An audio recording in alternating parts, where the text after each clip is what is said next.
This is the Cadence of Life podcast, where we interview music professionals and entrepreneurs and learn the ins and outs of their career.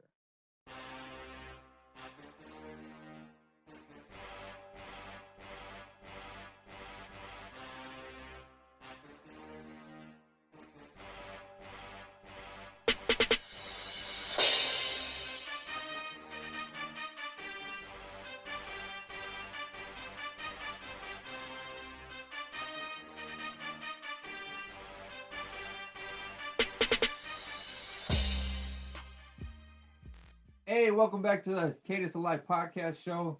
It's your host, Jeff Strahan, aka your boy Jay Reed. Thank you for all the listeners out there that we have.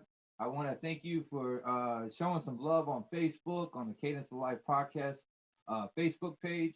We do have an Instagram now, so definitely check us out on Instagram. My guest today has been a security to some of the top names in hip hop, been an AR and entertainment provider in the industry, as well as performed in many street ciphers. He is currently working on an album that is coming out in 2021. Ladies and gentlemen, please welcome to the show the artist named GUNNZ. Yeah. Hey, welcome, man. What's up? Welcome. What's up, Jay? Your boy Jay Reed. How Well, you doing, man? Thanks for having me, do, man.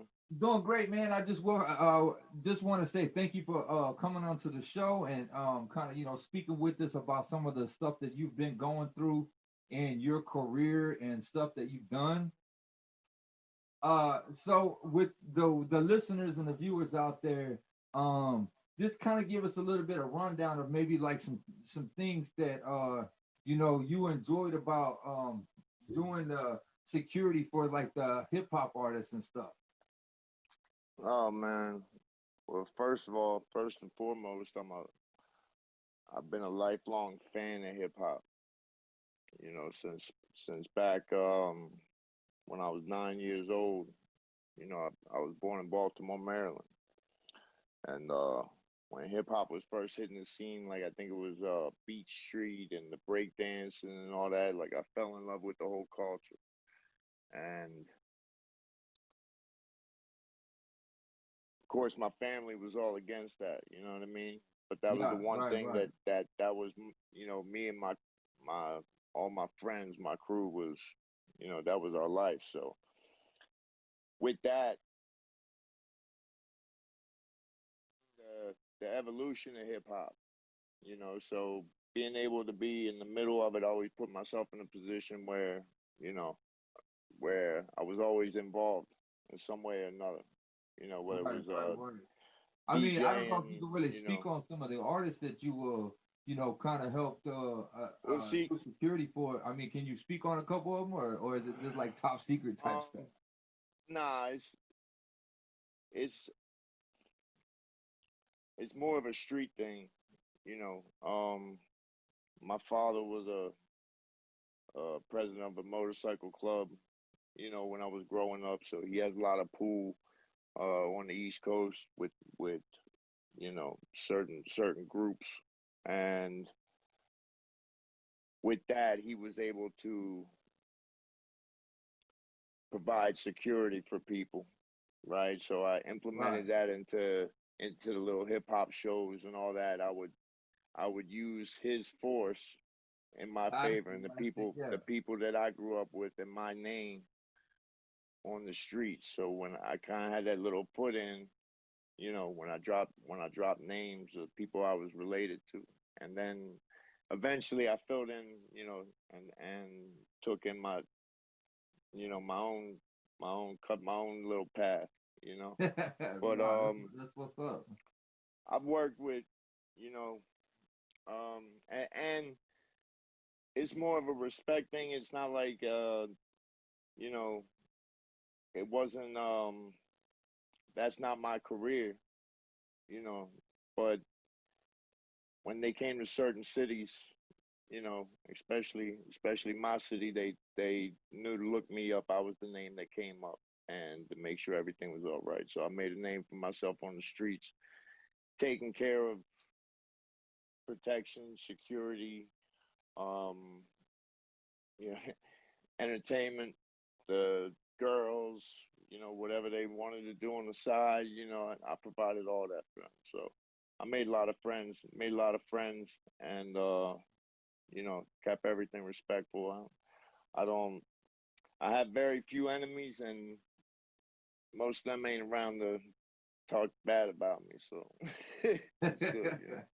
Well, that's good, man. But It's just always good to pick somebody's brain that's kind of been in the industry for a while and kind of been doing certain things that behind the scenes or people ain't really seen who you are, what you've been doing. So it's good to be able to kind of speak on stuff.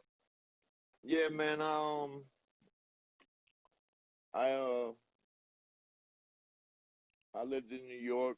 I spent 8 years in Staten Island, and you know, big Wu fan. Shout out to Wu Tang. And they put you in a whole little vibe. It's different from Baltimore. Baltimore didn't have that type of scene to where there was hip hop all over the place as much as in New York. Right, right, Baltimore is more of a melting pot. That hip hop here and heavy metal over here. You know what I mean? There's different right. types of people like that. So, but when I was there, I would go into these little. If there was a cipher going on or something like that, I would, I would wait. It'd be the cool guy standing in the background, and then I'd wait for my chance just to say what I had to say. And you know, I never I never got booed out of the cipher. You know what I mean? And That's what's up. but I never wanted to be a rapper or anything like that. I loved it. It was my dream, of course, right? Everybody wants to be the Right, rapper and all that. But I did it. I always wrote because it was my escape, right? And it was like, to me, it's like a crossword puzzle. Like, it takes thought, right? So you're trying to fill in the words of the puzzle, right? So you taking a rhyme scheme and you're trying to put something that fits that might be funny, right? So it just occupies your mind, right? So your mind's going over the same thing over and over again. So what that does for me is therapy. It drowns out all the bullshit in life, right, right, right. right? So I can concentrate on just the words and what I'm trying to say, whatever story I'm trying to say. So am I concentrating on the mortgage, the fucking electric bill and all that shit that constantly eats at you. You know what I mean? My mother, breast cancer. You know what I mean? Like, Right. it took me away, so it was always my release. So whether I ever recorded anything or not, I was still gonna write. You know, and then I didn't ever when I was doing my thing on the streets and with rappers, I was never that dude that said, you know, yo, I got, I can rap and all that shit. You know what I mean? Like, if it came an opportunity for me to spit some shit, then I would just jump in and do it and blow their minds and fucking get out, and then walk out Right, right, and right. go Yeah, make my money, sure. But after they heard me, they might have, oh, you should record this, that, and the other. It's not my fucking thing, You guys do all that shit. I'll back you up. You know what I mean? That was Right. my position. So then later in life, right, when see things changed earlier in hip hop and shit, you needed studio time, right? So you need to put all these money out and then spend the time and then get this and that and then beats and blah blah blah, sample clearances and all this shit, right? So you had to get 20 stacks in before you could cut one little song. Right, right, right. Well, that's not times has changed.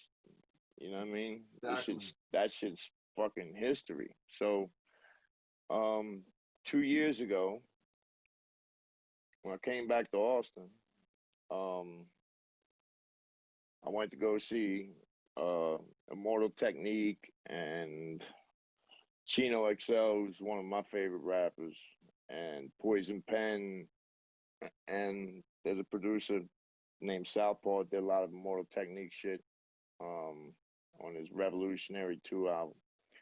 So I went to most of the venues that I go to. I'll know somebody.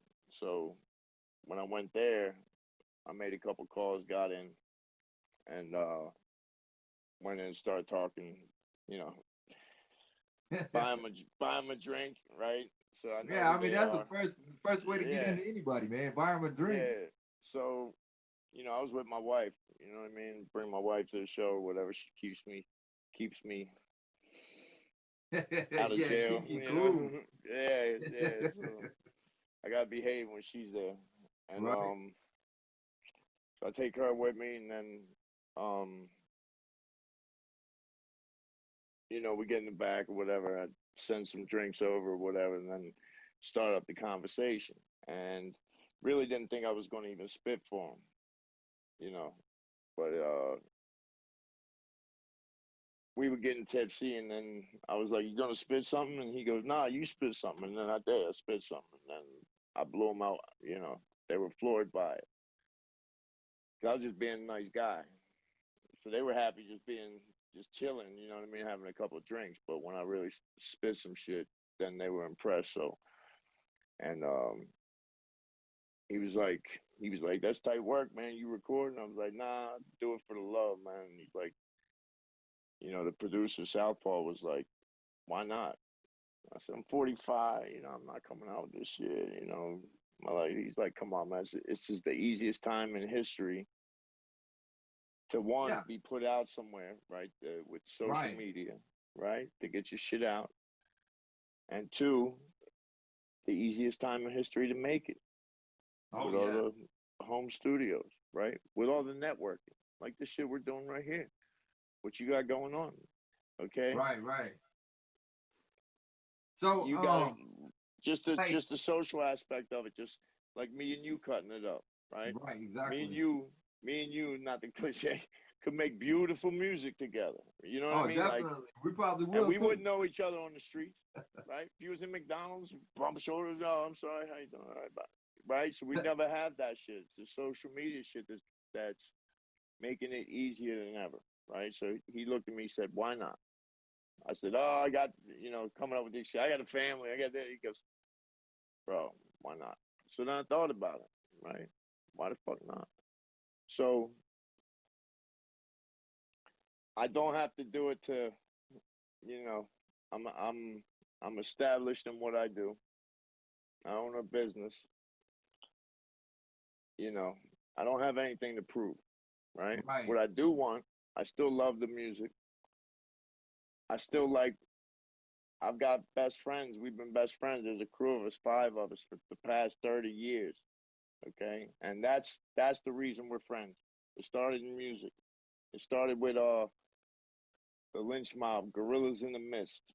Okay, we were in school singing that song. Yeah. Somebody started singing it, and I happened to hear it on Rap City, and I knew the words. That's how we all came together through, and here we are 30 years later, right? So it's that the basis, right, was music, and to this day, that's why I don't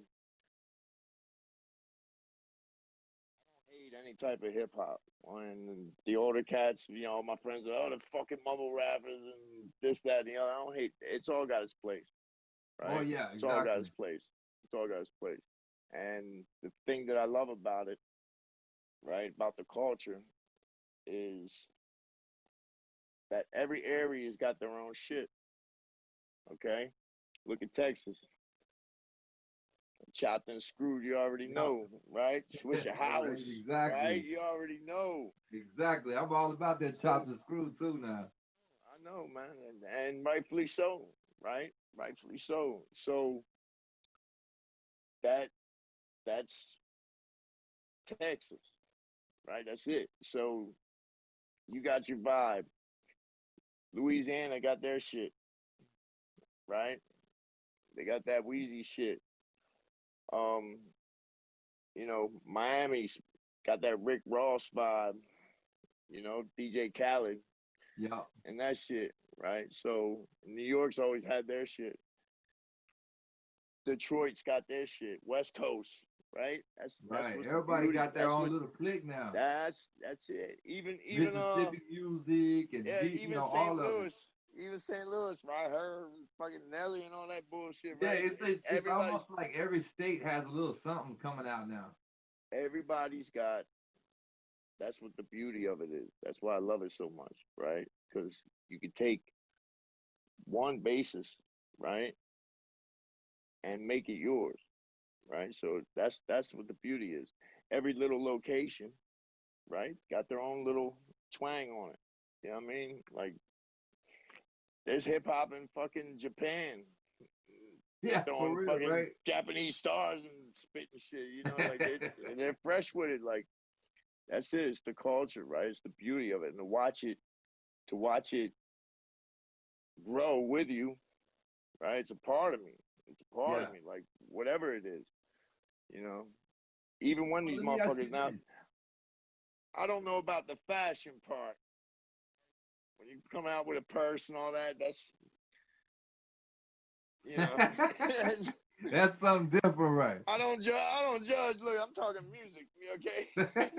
Well, let me ask you this, man. Like, what artist out there do you think, like, what would be a dream collaboration, like, with what artist or what group that would you say that would be like cool to collaborate with, like, one of these days? Like, maybe, I mean, I'm not saying that you got to be out there doing your big, thing, but like, who would be somebody that you might want to do music with?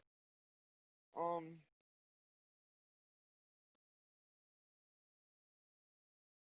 I would do music with anybody that was cool. You know what Well, I mean? no, but Like I'm saying, like, is there like an actual artist or a group that like you've always like died to do music with? not necessarily do music, right? If I like something, then I'm a fan, right? It's hard for an MC to do a song with somebody if you're a fan of them because I'm trying to destroy you even if I'm on a song with you. I mean, you ain't gonna outshine me. That's just straight up. You know what I mean? Like Yeah, so it's hard. Now, if there's I would love to do a song like a posse cut with 5 MCs that I know, 5 rappers that really brought that shit, that I would be, I better bring some shit. You know what I mean? Like yeah, I'm gonna bring exactly. my A game on these fools because I ain't trying to get outshined. That's what I would like. You know, like Benny the Butcher, right? Benny's cool cat. Look, real cool. His whole crew, that Black Soprano family out of Buffalo, they're real good people. Um, Rest in peace, DJ Shay. Um, I took my wife to that one, right? Introduced myself, dropped a couple names on them. They were, real receptive over here at Empire. It was the Freddie Gibbs show. Um, he just dropped a song with Lil Wayne and Big Sean, right, called Timeless. And you could tell on that song Lil Wayne really brought his A game. He stepped it up as far as his bars, Yeah, right? And because a lot of times Lil Wayne he won't be so lyrical, right? Especially when he's talking about whatever he's talking about when he's a little leaned up. But but I could tell with this song that he had to step it up because these other well, I cats were think bringing, that whenever you do raps and stuff with other artists, and when I think that there's a pressure in the studio whenever you with them, and like you see them do their verse or you hear their verse. As soon as you walk into the studio, maybe you're not there with them when they do it, but you hear that verse and you're like, oh man, he brought that. Like I well, that's gotta it. bring That's that that's too. that that's the competition. That's the competition that with me working with an artist, like one, if they were good people and they if they're music already, if they're musically inclined, they're gonna know more than me anyway. You know, I work with anybody that has a good attitude on that shit. Let me correct that. On the musical point, Yeah, okay? exactly. On my street shit, cause I'm a street dude, right? I ain't gonna ever get on track with a fucking Takashi 6 9 on some me personally. Okay? Nah, Me personally, I wouldn't either. So I was just wondering, like, how did you get into like the ciphers? Like, was you on the street and I somebody was just walked up to pushed. you and started battling you, or like you went to a certain part of town, like there was like some place that everybody just started doing ciphers at? Um, a lot of times in this little area in Baltimore, the block that we lived on, the next block over had got uh knocked down. It was condemned, right? So they ended up flattening that shit and putting little basketball courts. And as kids, we would always go down there and play at the basketball courts. Then they had a little field where we played football or whatever. So that's where the ciphers would end up being at or whatever. But in particular, most of the times that I ever got any of the ciphers and stuff like that, I was out with my boys, you know, wherever we would go, right? Trying to get into the hip hop scene. Like I said, that's what drove us. It was all about music. You know, every Friday we was at the record store, right? With a little McDonald's money or whatever money we got, you know, hustling on the street. We go to take a little $20 and go get a couple records, you know. And as a rapper, I was always out looking for the instrumentals, you know, to the whatever the hot thing was, you know, before YouTube. You know what I mean? So we go to the record store and you put on the instrumental and find that one. Then you couldn't wait to get home and try it out, you know. So we would do parties and stuff like that, you know, high school parties. That's where it started when we started developing the skill or whatnot.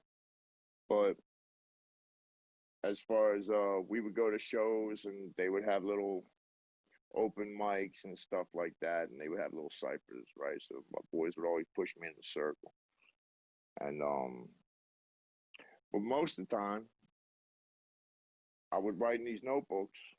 I still do, right? I tried it on my phone. I tried to drake it up with my phone and all that, but it's just not me. You know what I mean? Yeah, it's kind of hard doing that if you were old school. Yeah, yeah. I mean, I'm getting there. I'm getting there. I'm trying. I've been doing the voice memos if I'm thinking of something, right? Driving down the road or something, my voice memo, a little punchline, and then come back to it. But you know, now I've been pushed to get a little more serious with it. Like I said, that Yeah, little seed was planted, right? And then my homeboy was like, "Yo, just at least leave something for your daughter."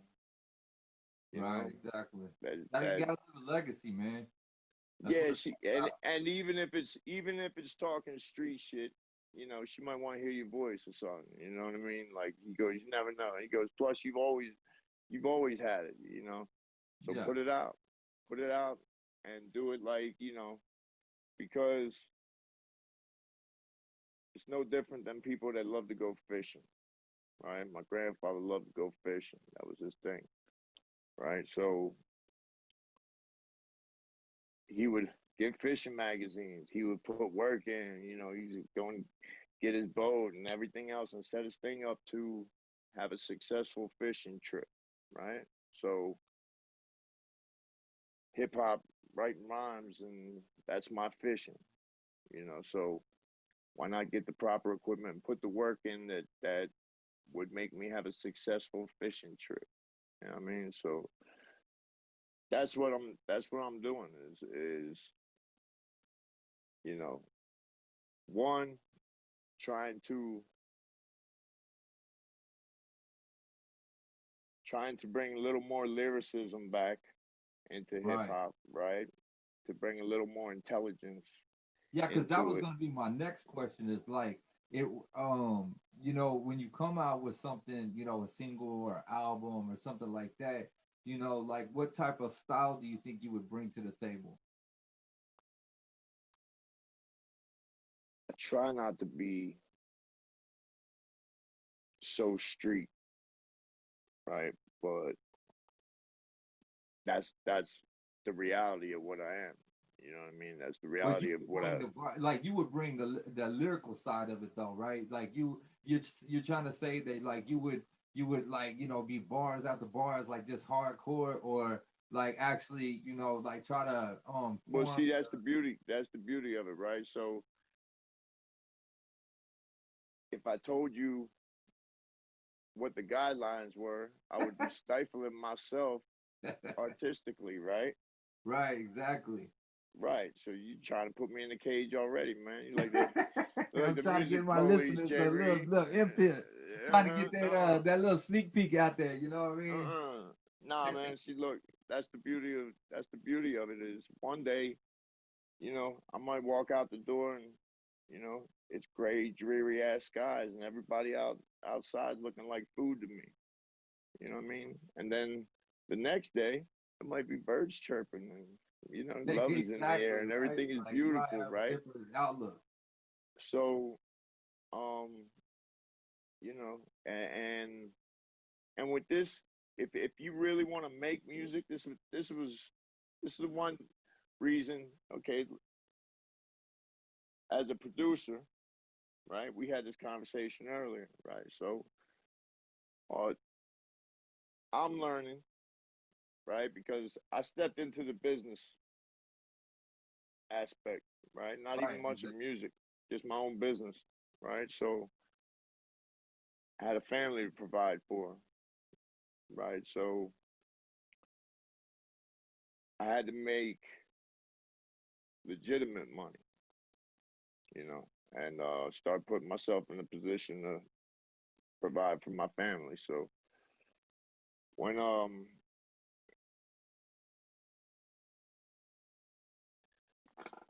I've learned here recently the difference between producers and beat makers, Yeah. There's right? well, I mean, So there's not a huge difference, but there is a difference. Yeah.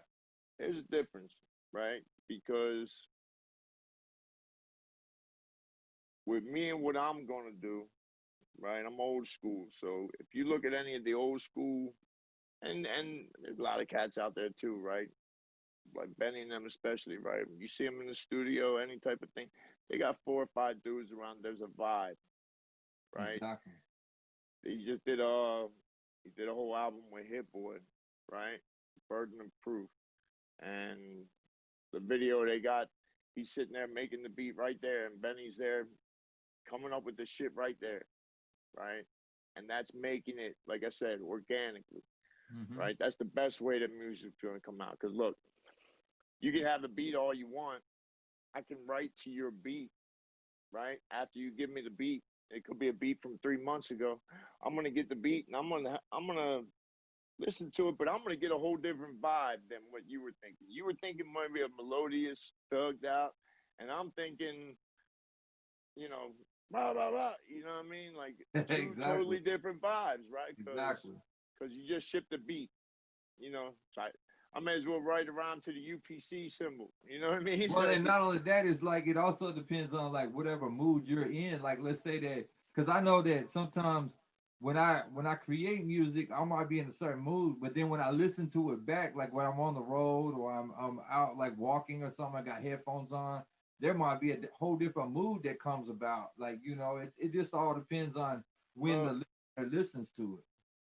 yeah, and with the producers, right? With the producers, when you're making it organically, right? And you guys got that vibe, and you're like, oh, I feel you, right? I might say, yo, J. Reed, what if we did this, right? Exactly. And you said, That would be dope, but we could do this too. That would make it so much better, And right? I think that also too, I mean, there's a lot of That's artists what that bands still do do. that. That's what bands do. Yeah, that's what I'm saying. Yeah, The there's real artists that still do that, but there's a lot of that's artists that are like literally home studio artists that literally like they'll get beats from people and just sit at home by themselves and make the music by themselves, and so it doesn't come out like if you have 4 or 5 people like working on it. yeah. But That might be their and that might be their artistic way of doing it too. But yeah, for me, right? Because to me, I'm an antisocial dude, right? Just in life in but general, I tell you right? what, So before we go, how about you go ahead and give the listeners uh a little bit of lyrics, man, just like something that comes off the dome. you got a beat, or you Actually, want I me to do don't. acapella?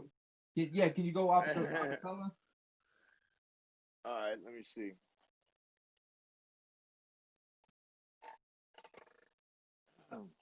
Oh, you put me on Front Street. All right, I got you. It's all good.